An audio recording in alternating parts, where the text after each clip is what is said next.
College athletes are a special breed of people.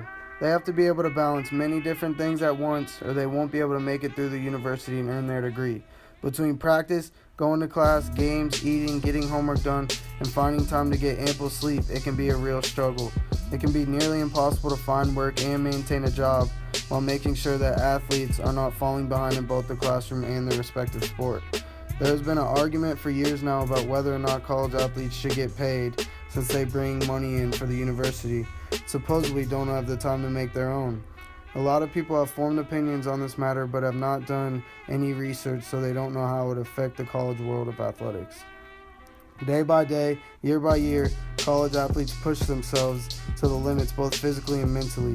Daily practices, weights, conditioning, and other various things athletes do to become great can be taxing on the body. Then there are games, which is a completely different monster. Games can be hard on the body because the athlete is going as hard as she or he can possibly go.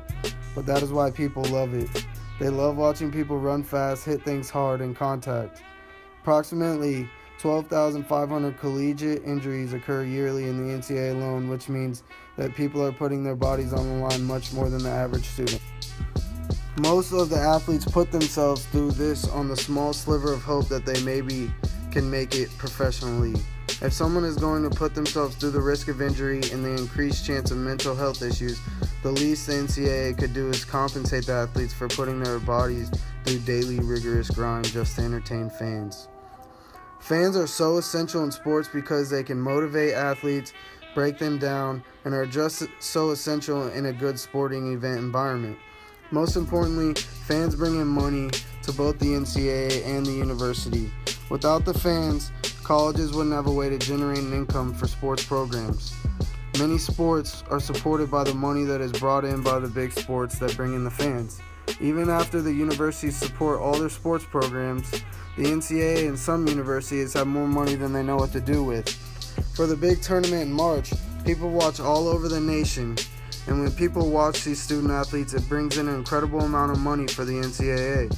Just a few years ago in 2010, the NCAA signed a deal with CBS that gave them the rights to televise the basketball tournament that made them $10.8 billion. That is $10.8 billion that those college students brought in due to their sport, and none of these players will get to touch any of that money they helped generate. Keep in mind that is only one sport. Imagine how much money they are making from the college football playoffs or the College World Series and all the other sports. Some people wonder just where that money goes. When the NCAA makes money off the athletes like this and doesn't share the profit with them, it makes them seem like a puppeteer just using the athletes as a way to make money. It makes perfect sense to give the athletes some money, because without the athletes, then the NCAA wouldn't be making any money at all.